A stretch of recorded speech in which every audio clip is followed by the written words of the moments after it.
Coming up, a Sad Styles production. Get into it.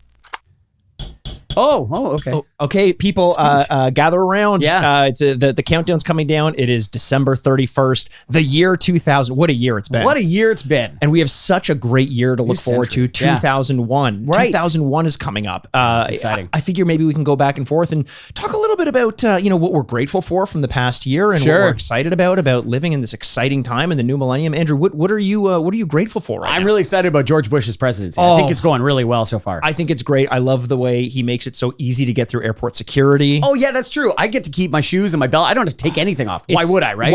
I don't know why. Why would I? Why would those be my examples that I bring up? Not at all. No, I'm grateful that we made it through the Y2K apocalypse because, of course, that was a real thing. Yeah. That was a scary time. It was, unless it's a year late. Should we worry about that? No, we shouldn't worry about that. No, coders know exactly what they're doing. Yes, they do. What Absolutely. a strange thing to think that the whole world would have collapsed because of a couple digits changing. So silly, right? So silly. Thank you, coders, because they brought us some really good video games this year. Oh, they did. Yeah. Speaking of video games, you know what I'm really grateful for What's is being part of the new millennium. The naming structure of sports video games is great and uncomplicated. Absolutely. 2K, 2K1. I can't ever imagine it getting to the point of like 2K24. That's a mouthful, but we'll never get there. No, we won't. And I also love the naming thing that it's, I'm somehow playing 2003 already. How is that possible?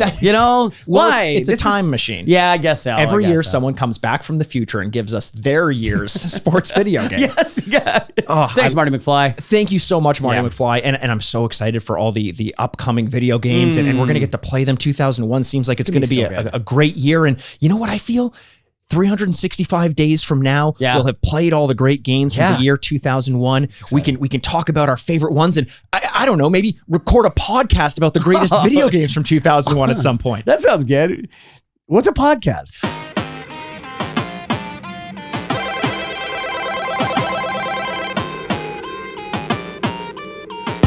Welcome to the Retrograde Video Game Podcast, where this week we talk about the greatest video games from the year 2001. Oh my goodness. My name's Andrew Bascom, and with me as always is the bad boy of podcasting, Mr. Bebop himself. Mr. Millennium, Mikey Aaron. Oh, that's a good nickname. Thank you. Even like it would make no sense in the year 2023, and that'd be so funny if it's like, I'm Mr. Millennium, and you're like, okay, I guess. I mean, if there were a competition to crown Mr. Millennium, I would, and I won it. Yeah. My grandkids are calling me Mr. Millennium. Yes, absolutely. And then Mr. Millennium the second, and then third. True. Yeah. Sir Millennium when I eventually get knighted. It is funny though when you're, the terrible passage of time, when they're like, the next millennium, I'm like, oh, I'll definitely be dead. Or something like 50 years from now, I'm like, ooh, no, probably not. Okay, but is there a part of you that's like, by the time it gets there, they'll have figured it all out? I'm not going to die. We're really on the precipice of that. Unfortunately, it might be like the next generation will live to 200 and you're like, true. Cool. But also, just missed. If that's the case, I think I'm good. Yeah, I also don't want to live in the worst years as they experiment on my body to try and keep me to 200. It's kind of like being like famously like the last person that died in World War II or something like that. And you're like, so close. You almost made it. I did bang. Not to spoil anything here, but last year there was the movie All Quiet on the Western Front. Yes. Did you see it? Yes, I did. So a little bit different from the book, very different from the book. Original movie. Oh yeah, true. The original movie, which was based on the book. Yes. Where the major deaths happen after the war is over, and they essentially just did whatever. And it's like, what a strange twist on the tragedy wasn't the fact that people died after the war. The tragedy was the war. What are we doing here? It is like a weird knife in the back where you're like, isn't war bad? And you're like, we all agree war is bad. War is and they go, bad. well, watch this. And you're like, We're gonna make okay, it good. worse. Well, the war's over. Oh, fantastic. I didn't have to worry about, you did this to me. You rap schedules. You rap schedules. Yeah, I like it. You're such a rap schedule. I am a rap schedule. You're a rap schedule. That sounds like a disease. It's worse than a lesion. A lesion. Yeah. Legion of Doom. Very good. Yes, now we're just naming stuff. It's word association. All right, let's go. All right, keep going. Yeah, you're good. We've done this before. It was typically over on our Patreon that we used to do it, where we would draft, in the topic of today's episode, we would take one of the most successful or well-remembered years in gaming history.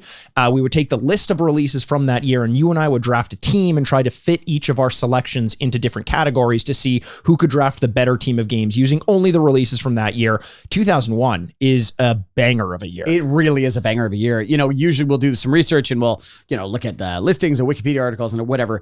And you just start writing stuff down to go like, okay, I'm going to create a pool of things so I can, because we have categories as well. I'm going to create a pool of things. I wrote 25 plus games down. Like by the time I finished writing down all the games that I could consider to be slotted into different categories, by the time I finished that, I forgot the first few ones that I wrote down because I had gotten like 30 long. You know, and it just makes me think about when we talk about video games now. I think we were talking about in the last episode where we were saying, you know, God, if a games didn't come out for a year, that'd be great so I can catch up. Yes. And then you look at 2001, you're like, so it's always been like this, huh? It kind of always, every so often, you just get a year like this. Yeah. Especially, I think, you know, I don't know, maybe it's just me getting older, but it feels like at the turn of the generation of consoles, when you went from the more traditionally 2D to 3D, and obviously at 2001, we're past the point where everything is 3D.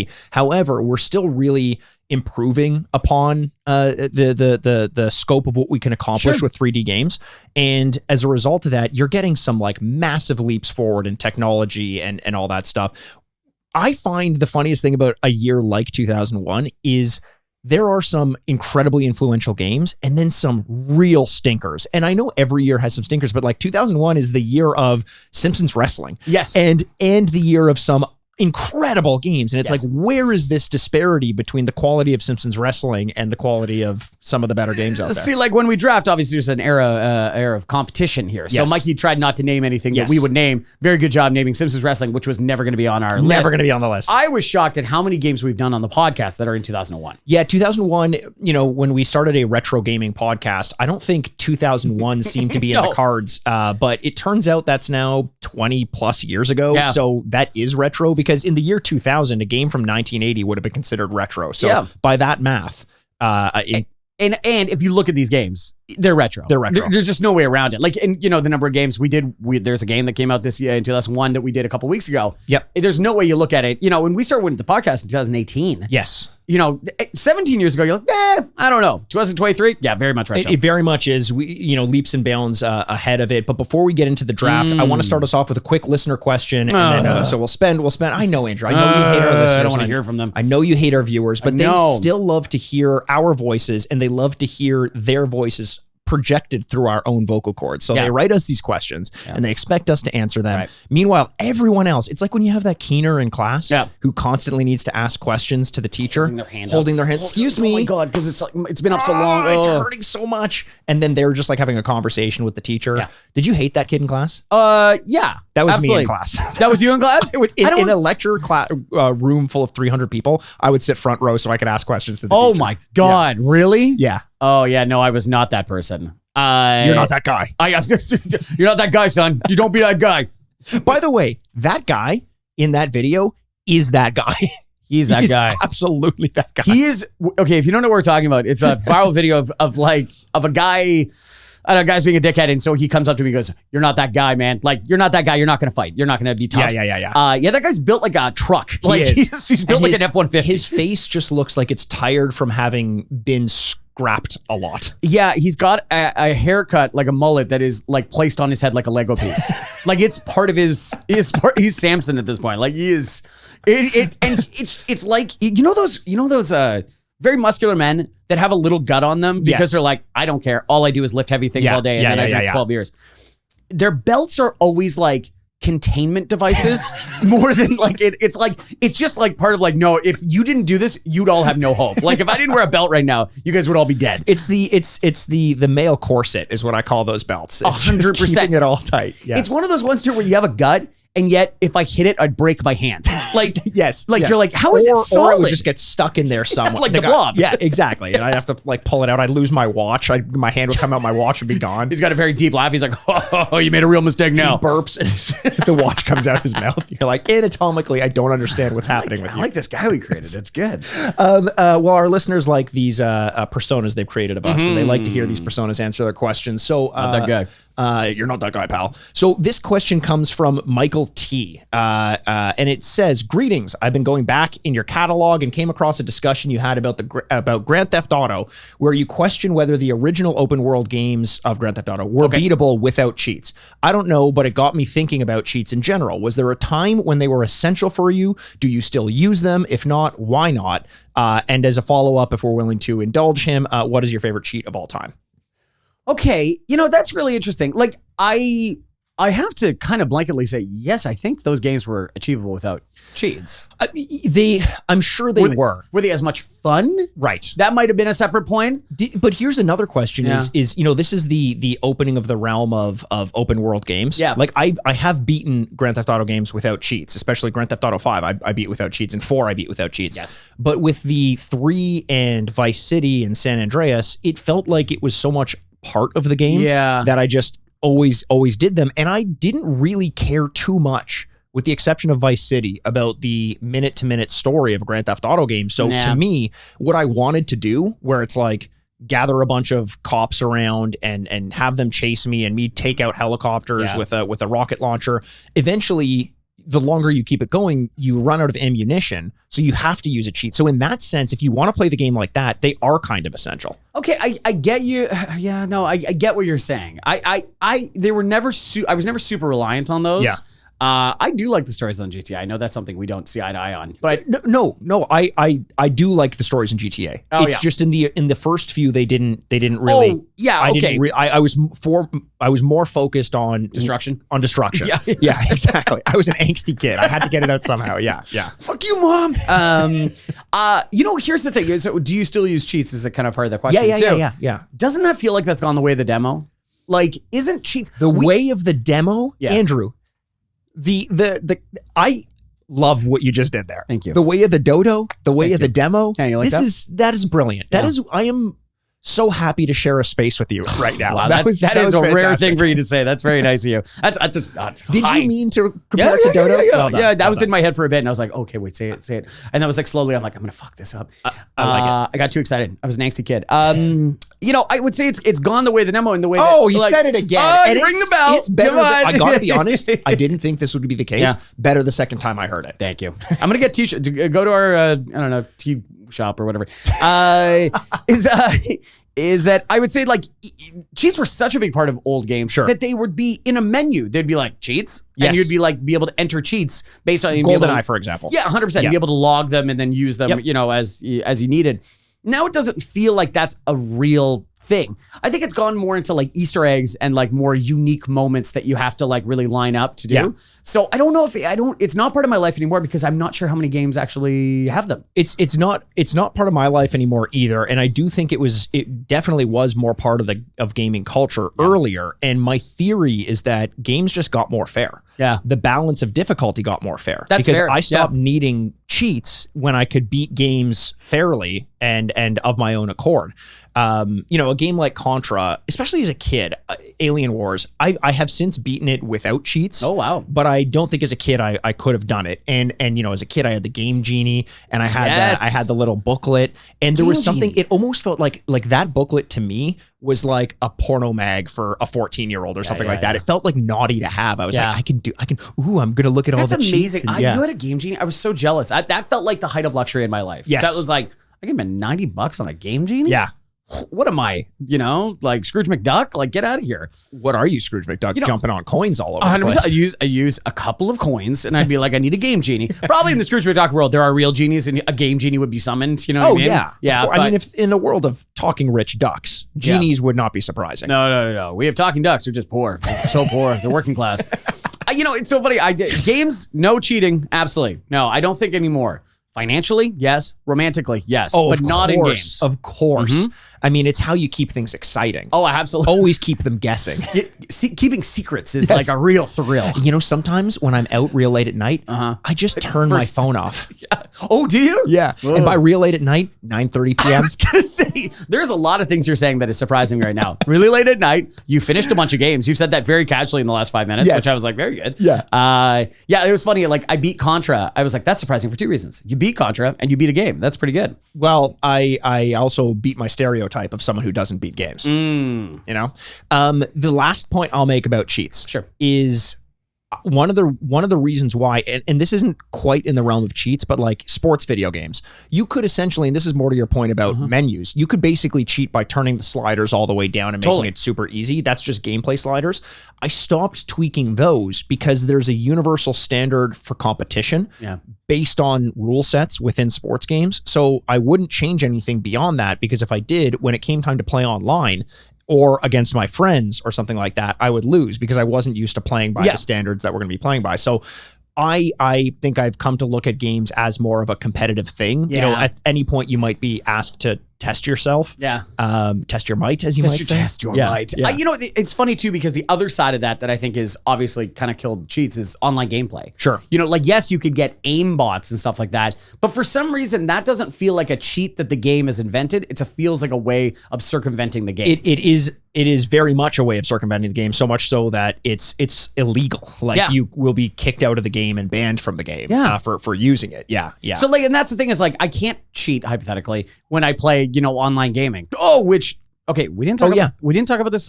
Whatever. We haven't talked about it since it came out, but the Fortnite new chapter came out. Sure. Yeah. Or not chapter. What is it called? Chapter and verse. That's Bible. Chapter something. Fortnite 316.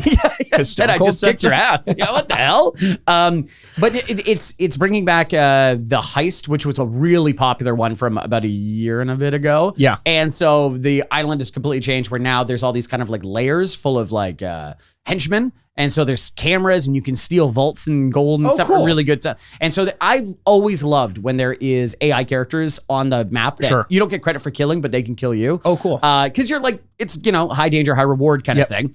And they've sprinkled it all over the island, and it is right back there. Like, whereas I know we talked about last chapter being it was kind of dull. This one spices it right back up. So I'm glad to hear it, because it sounded for the first time like you were a little bit down on Fortnite after the end of the last chapter. So a little listless, you know? Sure.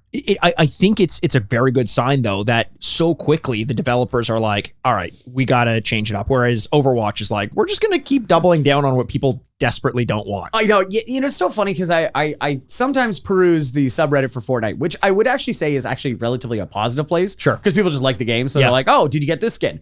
I realize the motivation for how many people play this game is very different. A lot of people play it for like the skins. Like, I need a really good skin, a really interesting skin, because part of the battle pass, which is the thing that you purchase or can acquire for free, if you just play enough, the one of the many skins you can get is the very popular TikToker guy that I'm going to do a motion here, but you explain to it, who does this. What? He does this and he goes like, oh God. Oh, the guy who just kind of like, he's like, oh, like you're making this seem way more complicated than it is. It's like some guy's like, this is how you open a banana. He cuts it 4 ways and then he stitches it and just opens a banana and goes like, points at it. Yes. And goes, this is so easy. Yeah. He's one of the skins.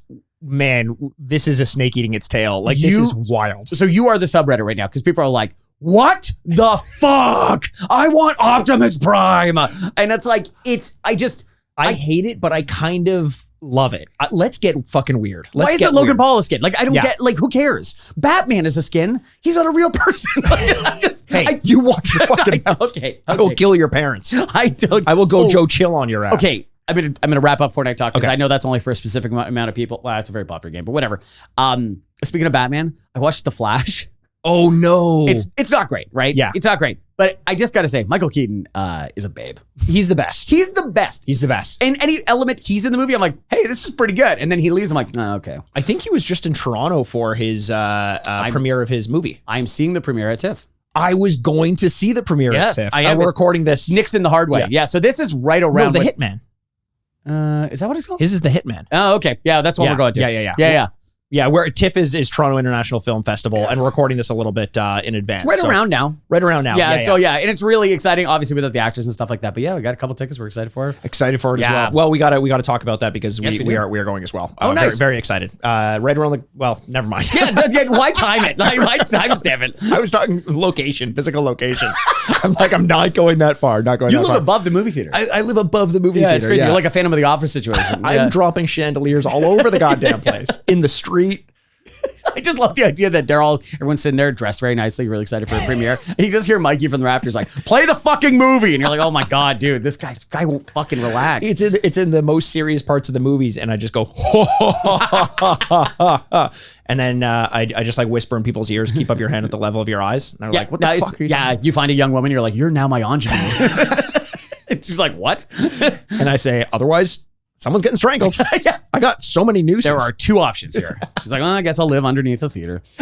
Okay. Let's live in the past. Okay. How about that? I can't wait to get to this. We're going to get to the meat of the episode. It's the video game draft from the year 2006. Now, Sorry, 2001. Yes, Jesus. we've done 1996, I think Yes. 1998, and I think 2007 or something along those like lines. that. Yes. And this is a format that we've done in the past. We haven't done it in a long time, but we love it. We always have a lot of fun with it, and we think we're going to continue to do these for other years. There have been so many years. Yeah. And I. Oh yeah, you know when you put it like that, yeah, you're right. There has been some best video games from 1696. Yeah. How sometimes we can get an autopilot here because your response was, "Yep." Yeah, like There's been a lot of years. It's been a lot of years. Yeah. Whoa. Yeah, but you know it's hard to refute. It is. It is. There has been a lot of years. I am correct. I'm definitely correct. I've got a ton of games here that we're going to go. Here are the rules that we go by. Yes, please. We draft six games each, non-snake style. Yeah. No snake. No snake. No snake. And then there's a tiebreaker at the very end. Now, the spirit of this is we want to fit each of the games into a different category. We play a little fast and loose with the genres because it's tough to fit certain games into certain areas. But generally speaking, we have competition. These can be sports games. They can be fighting games. Usually it's something you play against a team or a person or something along those lines. We have action. Yeah. We have adventure.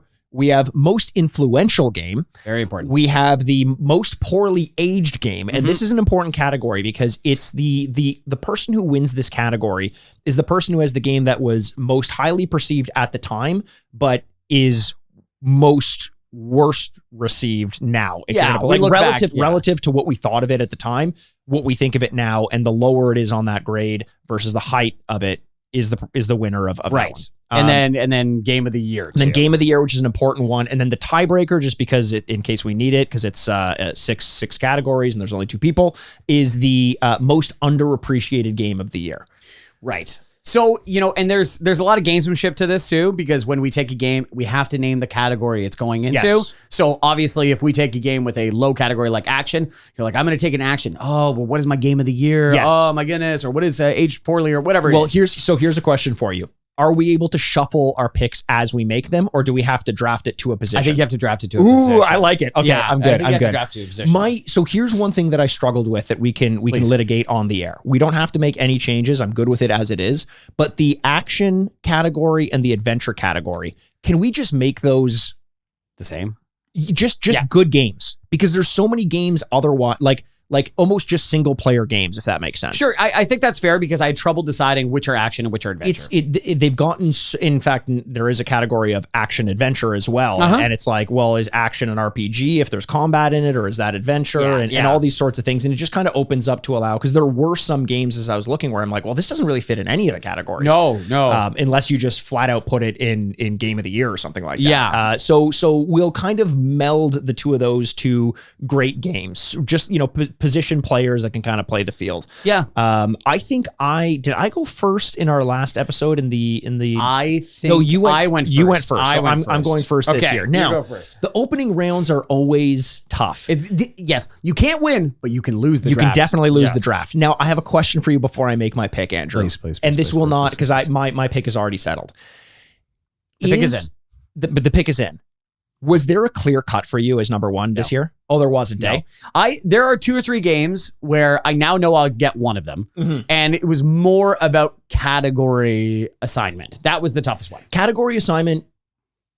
I have a strategy here that maybe I'll get a little bit more into at the end, but I don't mind saying it now, where game of the year is so subjective that I think it's almost more important to fill out the really good games in other categories. I always kind of like that. I got a strategy. I'll say kind of around round 3 because it should be done by then, and I'll say like why I chose. Okay, that's fair. Yeah. So I'm going to go in the category of first pick. The first pick in the first annual 2001 Greatest Video Games Draft. Yes. First and only annual. Yeah. Is I'm going to draft this to the most influential. Oh wow! And I think it can fit in just about every category here, with the exception of competition. Okay. It's going to be Grand Theft Auto 3. Most influential. Because every Assassin's Creed game, Red Dead Redemption, even though it's the same company, all these open world games, people who were not around in 2001 may not remember, or who weren't paying attention to the climate in 2001 may not remember that when Grand Theft Auto, the discussion was they're going from the over bird's eye view to a third person perspective open world game. People were like, there's no way that can work. Yeah. They were like, it's an impossibility. It's too big. What do you mean open world? It's got to be levels. This was the game that changed that. 100%. And every game that came out afterwards, I'd say like 80% of the games that come out today owe some sort of influence to Grand Theft Auto 3. So while it could be game of the year to some people, I think it is most significantly the most influential game from that year. I think this is a great choice. It's hard to fight. GTA obviously was going to be one of my top picks no matter what. Yeah. It's really hard to express how important GTA 3 changed everything. Yes. You know, like there's not a lot to quickly say. Before we move on, where would you rank GTA 3 from 3, Vice City, San Andreas, 4, 5? Oh man, that's tough.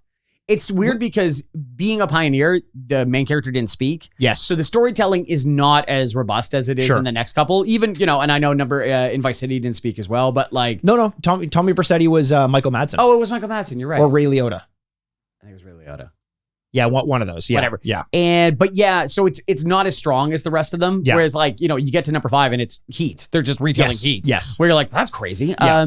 So I don't want to do this. I think it might be last of all the games that have come since 3. I agree. It's first through the door, get shot kind of thing. Yeah. Thank God it's there. Actually, you know what? No, my least favorite is actually San Andreas. Oh, okay. Too big.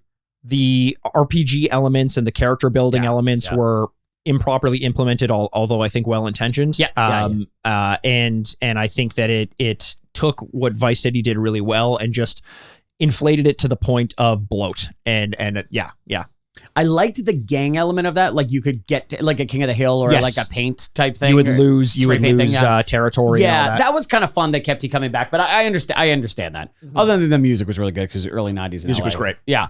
They're always good though. Vice City best soundtrack, no question. There we go. See? Okay. I'm more of a GTA 5 guy. Modern music. Okay, you know what? I'm gonna go next. By choice. Best action game. I'm gonna go with best action game. Okay. Yeah, best action game. I'm gonna take Halo.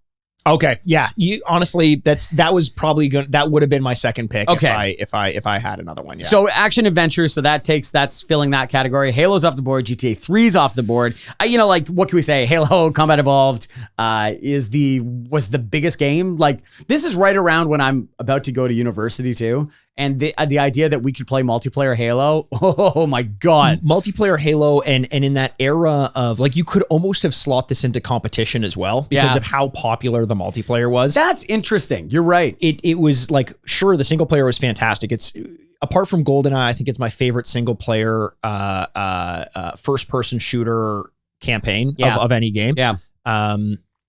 But beyond that, you spent more time linking up Xboxes and getting in Warthogs with your buddies and doing a 2v2 or something, like making up your own games. I remember going to my buddy's house and we'd have 4 people playing Halo and we would just make up games where it's like, this is a Warthog race. We're not shooting each other. We're just getting from point A to point B, that kind of thing. So Halo's a great pick and another one that easily could have been slotted as game of the year as well. 100%. I took it intentionally out of there so I could have a very strong action category. Yeah. So this one, I worry with round 2, with my second pick of the first annual 2001 Greatest Video Games Draft, first and only.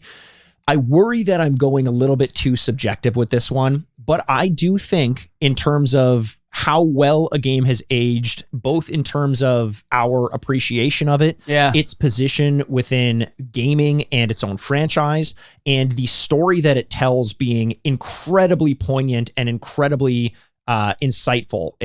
Nostradamus would have envied the big swings and successes that this story had. What a famous crazy person he is. Nostradamus. That we're just like 500 years later, like everyone knows who Nostradamus is. Yeah. At that time, they're like, that guy on the corner, and we're like, he's on to something. A lot of people said that about the one true Lord and Savior, Jesus Christ. I know. A little carpenter I used to know.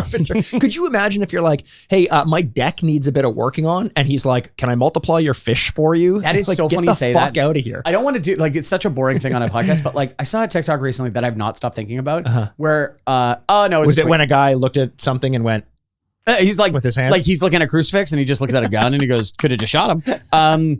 No, it was actually, it was a tweet because it was, he goes, can you imagine if you only knew Jesus as a carpenter and you came back and you're like, hey, you know our carpenter that's building our deck? They crucified him. No, wait, Jesus? That's what I'm saying.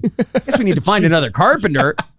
Jesus, but he was the best. He was the best. He was so good. He was also way too old to be a carpenter. He was 33. Oh, come on. Way too old to be a carpenter. That, but he's in his old age back then. Yeah, 100%. So this one, I think I'm taking a bit of a swing, but I need to slot something iconic in my game of the year thing here. And there are a bunch of other games that I can slot in a bunch of other areas, but I'm going with what a lot of people consider to be one of the heights of the franchise, Metal Gear Solid 2, Sons of Liberty, as my game of the year. That's a great choice. That is a great choice. And the reason is, I can't stress this enough. The game in 2001, pre-social media, pre-phones in our pockets, predicted the concept of information overload to the point of the truth not being discernible. That was Kojima predicting that in 2001, just like he predicted what COVID would be like for in like a gig economy. Kojima, the Nostradamus of our time. That's exactly it. So Metal Gear Solid 2, Sons of Liberty is my second pick in the draft. Great choice, and that's going to be for Game of the Year. Game of the Year. You know, it's so funny. My plan was going to be to do Game of the Year as well. Yeah. This is going to be the third game of GTA, Halo, and I really wanted to find a use for this game somewhere. And because it is actually a competition game, but I think the competition is actually pretty deep. Yeah. So I'm going to use this for Game of the Year. Oh, okay, great. I'm going to do one of my favorite games of all time, Tony Hawk Pro Skater 3.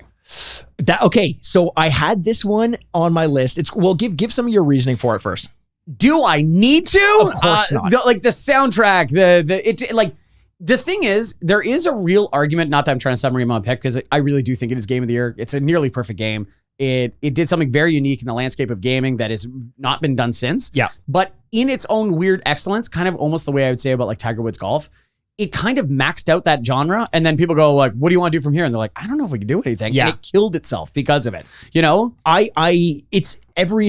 The one reason why I was hesitant to pick a Tony Hawk Pro Skater game is because 2 years prior to it, there was Tony Hawk Pro Skater 1, then 2, and a year after it, you get 4. And I've always kind of thought, and this may just be purely subjective, 1 was amazing. 2 was probably the peak for me, but 4 was, in my mind, the refinement of everything that came prior. Oh, interesting.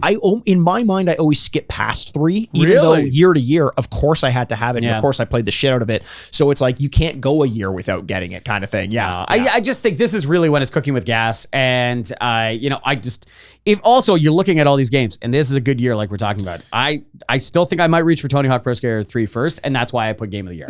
That's a great point. And it was just the era of Tony Hawk. And I wonder what the perception will be, the fact that there were other games like it around versus the fact that it's like, no, this was the game. It was the best. It doesn't matter whether there was a game before it and a game after it.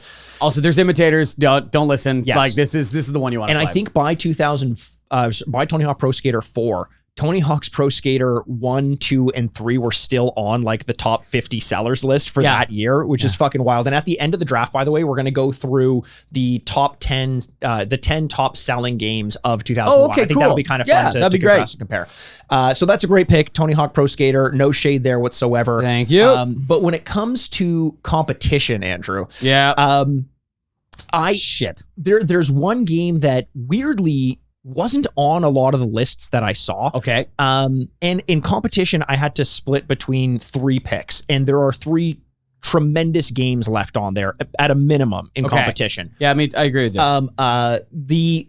The problem is one of them is not a genre that I love, and another is not the peak of the franchise. Therefore, for competition, I'm going to go with Super Smash Bros. Melee. Fucking hell. A game that just continued on and has such legs. Melee is still like one of the top played competitive Smash games. Yeah. And man, when Smash Bros came out on N64, Super Smash Brothers, I could never have imagined that the competitive community would be as intense as it is, but that, I think, the competitive saturation or the saturation of the competitive landscape started with Melee and kind of continues to this day. Yeah, This was going to be my next pick. So I can't argue with you at all. It's a great game. It's a great franchise, a competitive one. It's like true spirit of competitive gaming is Super Smash Bros. So like a great pick there. And like a Fortnite, you know? It was one of those like, oh my God, I can play as Pikachu or Link. You know, 100%. that era of, you know, Mario Kart kind of did that a little bit. But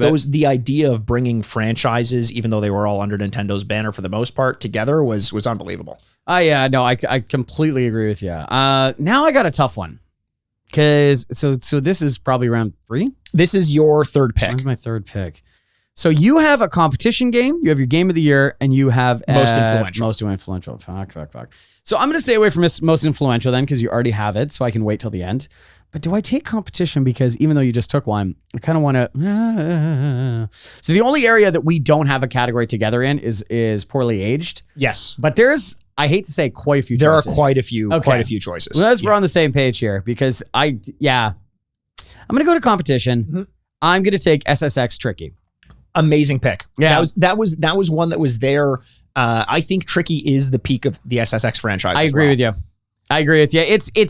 It's funny because competition was so deep in my mind. I'm very surprised you went that over another pick, but I'm not going to say anything because who knows? Yeah, you know what? That might come up in a different category. Okay, that's what I was thinking. Because SSX Tricky. The competition category is so deep that I had 2 or 3 that I really wanted to take out of it. I was going, so where else can I put these people? Right. SSX Tricky falls completely solely in competition in my mind, and it was just the era of the EA big, where everything was oversized. It was like, you know.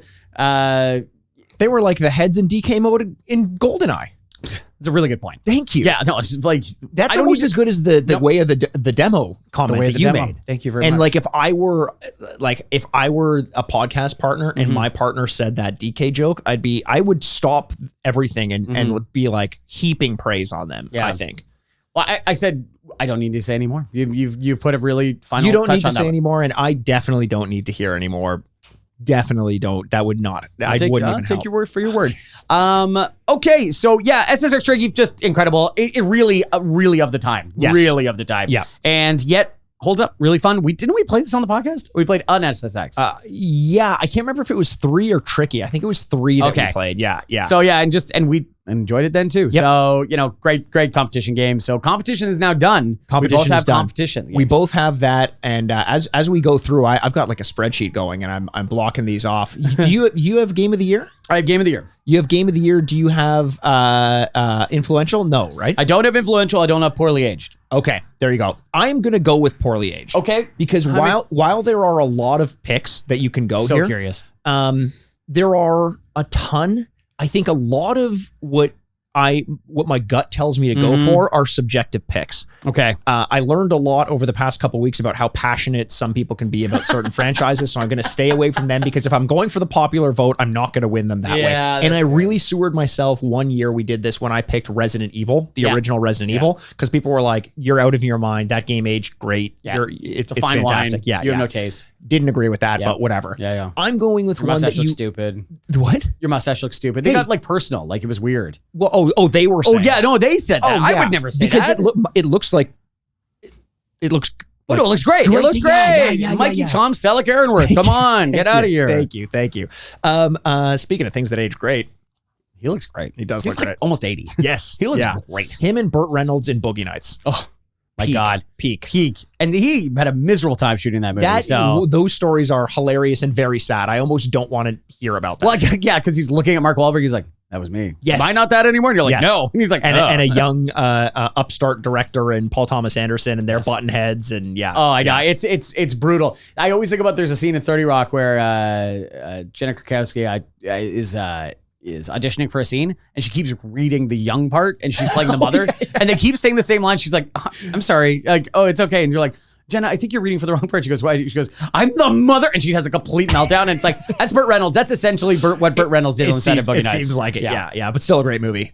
So I'm going with poorly aged because I kind of want to leave mechanics out of it because that's never going to convince people. I'm picking a game that aged terribly in terms of its mechanics and its subject matter. It's Conker's Bad Fur Day. Oh, wow. Tonally, it wasn't a complete flop because there were a lot of funny things in it, but I think people remember it as being pretty sexist, pretty crass, not really fun. It was a game that sold on the merit of it being outrageous as opposed to it being good. Yeah. And this is rare, a company that can make phenomenal platformers, phenomenal open-ish games like Banjo-Kazooie. But if you compare gameplay to gameplay and then subject matter to subject matter, I think Conker's Bad Fur Day is one that is better left in your memory banks as opposed to actually going back and replaying it. Yeah, I think that's totally fair. You know, it's true of kind of any shock element of subject matter. Yeah.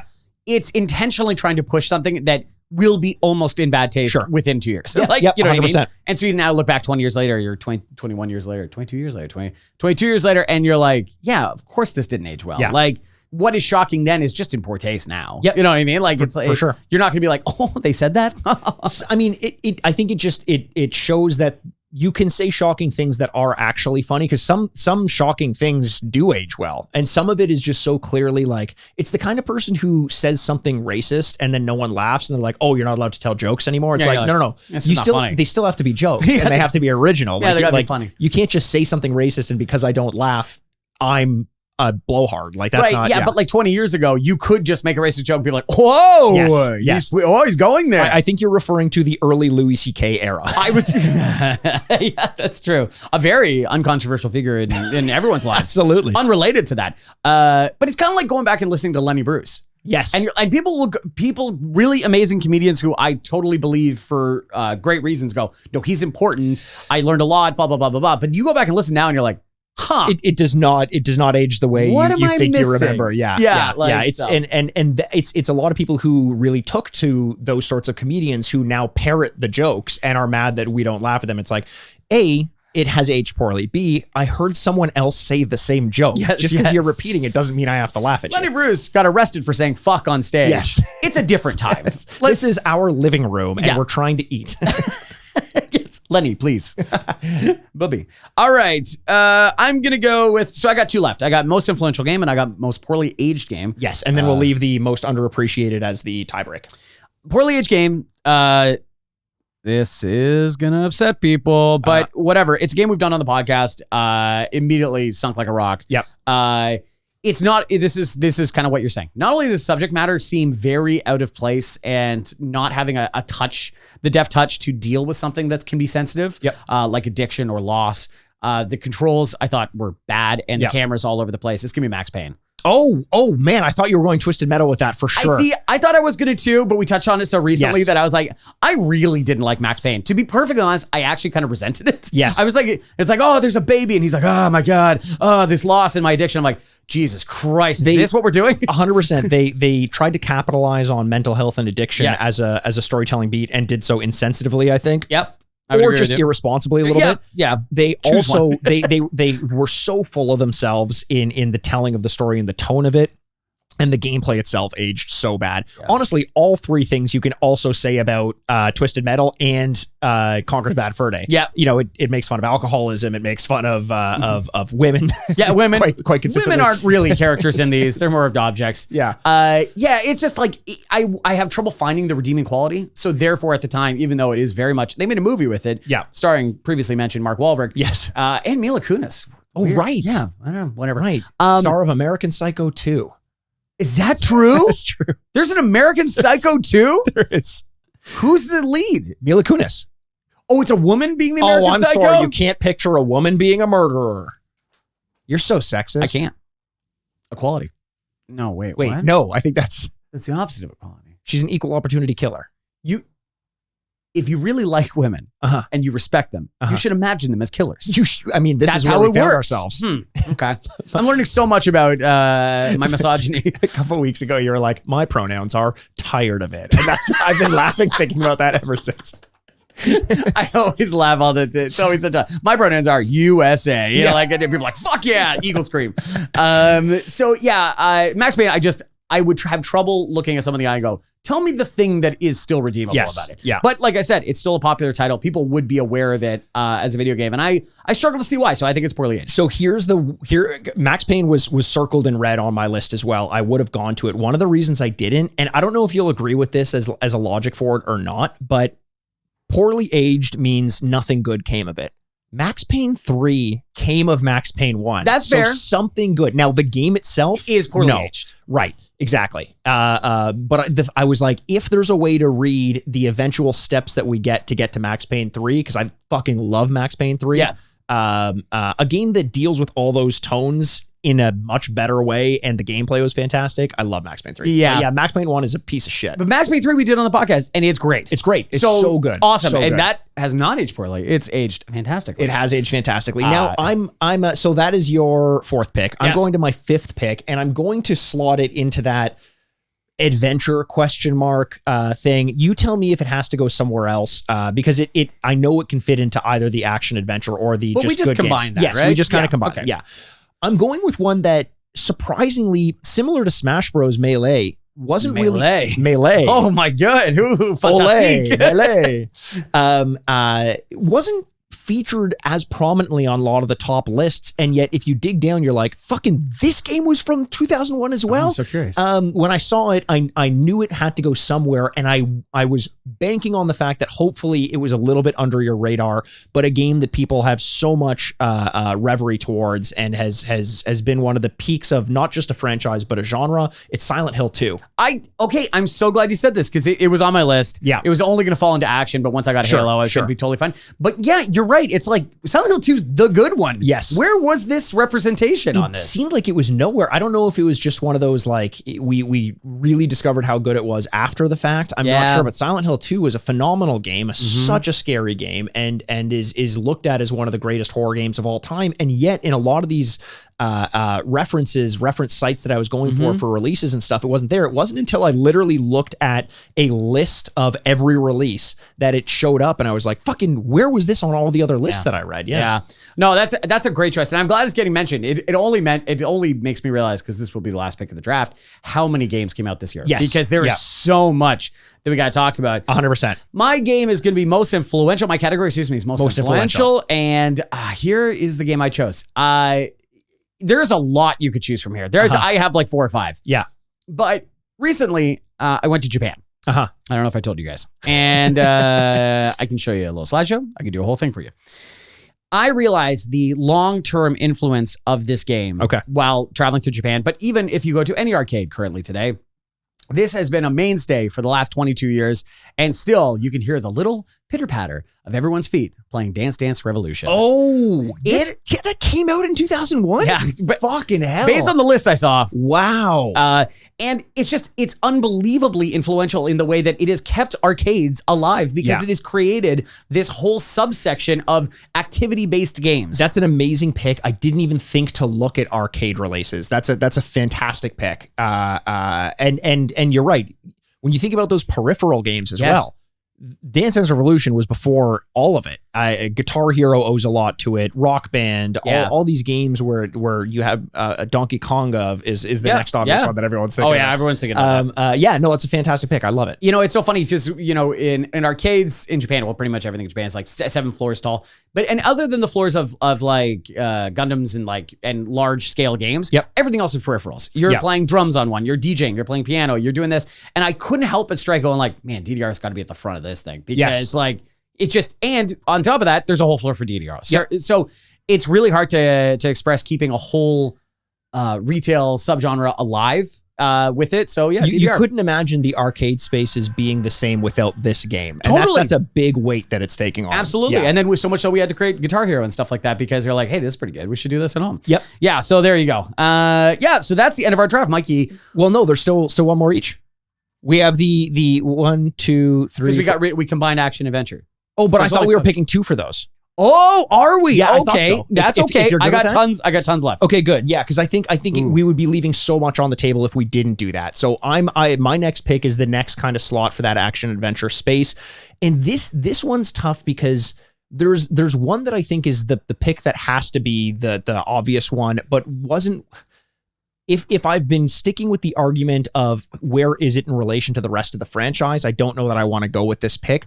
I want to go with something that is unique, that is of an era, and a game that nothing like it has come since. Sure. and nothing like it had ever existed prior to it. It was such a 2001 game, and still is kind of one of those like iconic, legendary games people talk about. It's Eco is going to go into it. Yeah. Wow. And it's one that I feel like is almost a throwaway pick because it wasn't the best game of the year, and I know that. Right. But it was so unique that I could have picked a lot of other games that spawned a lot of other games like it, but there's nothing else like Eco out there, and I wanted to show it some love as a result. Oh, that's a great choice. I didn't even have that on my list. Yeah. Okay, this is where it gets really tough. Which one do I choose? It's honestly at this point, it's just pick your poison. There's still so many good ones on there. Yeah. Okay. So a second one. Yeah. You know what? God, I could choose so many of these. You know what? I'm going to choose something for influence. I'm going to choose, it's an area that I don't play a ton of, but the fact that I even know what it looks like or how to play it, or, you know, what even the game would spawn so many others. I'm going to choose Devil May Cry. Okay. That was probably going to be my second or third. Yeah. I think that's the right choice here. Yeah, So Devil May Cry is going to be the one fits in a little bit of action as well. Yeah. Devil May Cry was a great one. I did play the original. I would check into the Devil May Cry franchise from time to time, but number one, I think it was kind of its peak. Mikey checking in and going like, "How you guys doing?" You're like, "Scary." And you're like, "Good, good." They're not scary. They're sad. Oh yeah, the Devil May Cry. Based on those haircuts, yes. Yeah, I go to the barber. I'm like, just do whatever, and I walk out with like the gray bowl cut in your face. Mikey's sad. So that is so you're going Devil May Cry there. So why don't we read through the list and then we'll do our tiebreaker for most underappreciated of the year. Most underappreciated. So I'll start. I had in competition Super Smash Bros. Melee. In the it's you're Melee. Sticking with that. It's Melee. Yeah. It's Melee. There's accents all over the place. In the action adventure genre, my two picks were Silent Hill 2 and Eco, influential Grand Theft Auto 3, poorly aged Conker's Bad Fur Day, and my game of the year, Metal Gear Solid 2 Sons of Liberty. Okay, so for competition, I have taken SSX Tricky. For the best action adventure games, I've taken Halo and Devil May Cry. For most influential, I have Dance Dance Revolution. For most poorly aged game, I have Max Payne. And game of the year, Tony Hawk Pro Skater 3. A great list. A great list. And you know what? It might come down to the point where we split these categories 3-3. And if so, we're going to need to have the tiebreaker, which is the most underappreciated game. My pick for most underappreciated game is, this is going to sound so weird. Oh, I can't wait. One of my favorite games of all time.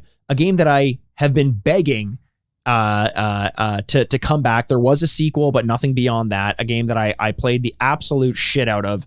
It's Black and White. Oh, yeah. Okay. Black and White is a game that kind of came and went, and number two kind of came and went, and never, I feel, got the appreciation that it actually deserved. But everyone who got into those games fucking adores them. Yeah, no, that's a really good one. Mine's gonna be Twisted Metal Black. Okay. Yeah, this one, I don't know. I kept circling back to this one game, and I know there's a sequel that came later, due to fan service. But I think going back into 2001, when this game was one of the feature titles for a new console, people were like, okay, really? And you're like, yeah. But now looking back on it, and the fact that almost 20 years later, a sequel came out, means that there was something really great about it, and it was underappreciated at its time. It's gonna be Luigi's Mansion. Okay, that was another one that was on there. That was, I think Luigi's Mansion is great.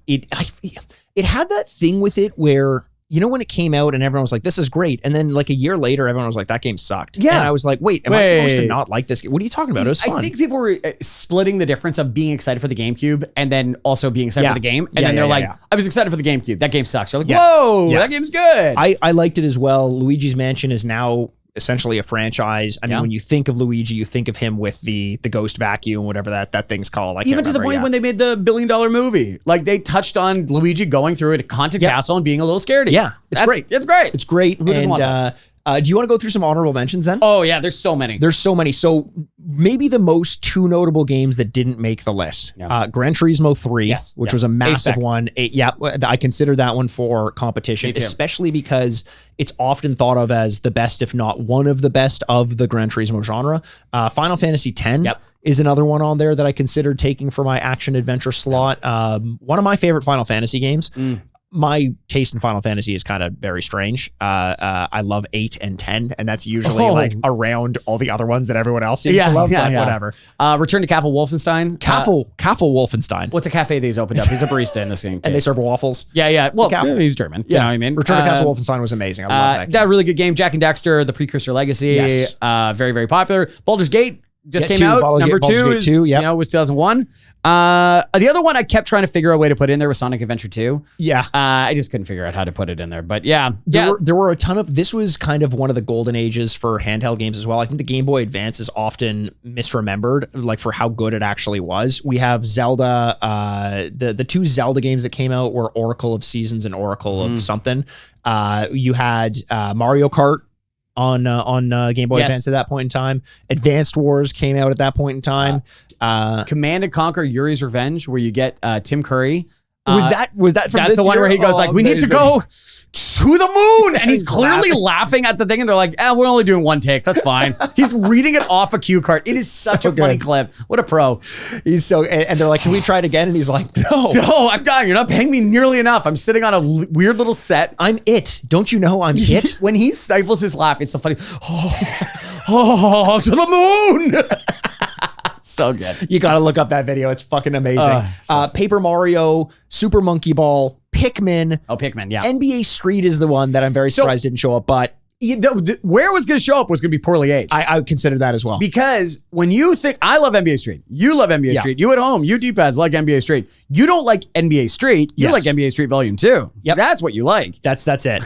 And we learned that the hard way by going back and playing NBA Street. We were so excited for it. So much so that we're like, okay, then next week we have to do Volume 2 to see if we were just wrong about it. It was a mea culpa. Like, it was like, okay, so we fucked up. Let's do number 2 next week. Yeah. Also, Pro Evolution Soccer. Yeah. The early era of the NFL 2K games, so 2K2. This is not one of the good ones. 2K2? This is not. We spoke about this, I think, in one of our recent episodes about the 2K football series. Yeah. And how revolutionary 2K and 2K1 were most notable in that franchise. That was the Terrell Owens one, the 2K one. This one's not as graded one. And to be honest, the Madden this year is very good. It has Dante Culpepper on the cover. And that was like where they started separating themselves, and then they lose the license. Damn. So yeah.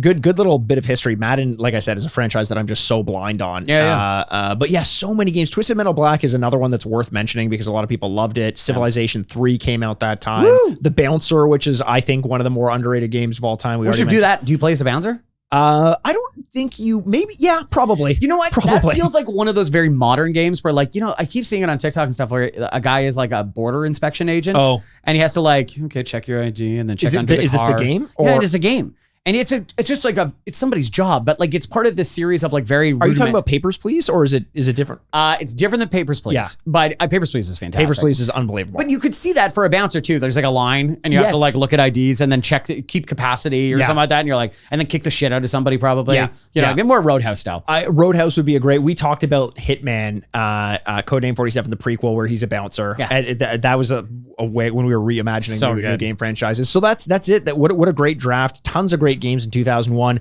And I'm excited to keep doing these, especially for some of the years that are a little weaker, where the first 2 or 3 picks really matter. And then you got to get creative. Yes, exactly. Yeah. I know, it's so funny. I know it's fantasy football season for me right now. So I'm drafting every day, multiple times a day. So I'm sorry if I swamped you in this. I'm just really good at drafting right now. I'm really warmed up. I'm curious to see where we run. I'm happy with my team. I'm bummed I missed out on Halo, but you're always going to miss out on some big games. But Smash Bros, Silent Hill, Smash Bros, Eco, Silent Hill, GTA. I was gonna say you and I, whatever happened, it was gonna be Halo and GTA. We're probably gonna be taking 1, 2. So those were the 1, 2 that I was kind of thinking of. The third one I wanted was Tony Hawk, and so that's why I was like, okay, so I'm hopefully gonna get 2 of 3 of these. Yes. And when you had first pick, I was like, fuck, this might screw me, but I'm glad. I'm very happy with my team. I'm happy with mine as well. A great draft. Great draft. Love doing that. So you're gonna let us know who won this draft. We're gonna put a poll up on Twitter. Yes, as we always do. I'm sorry, X. Well,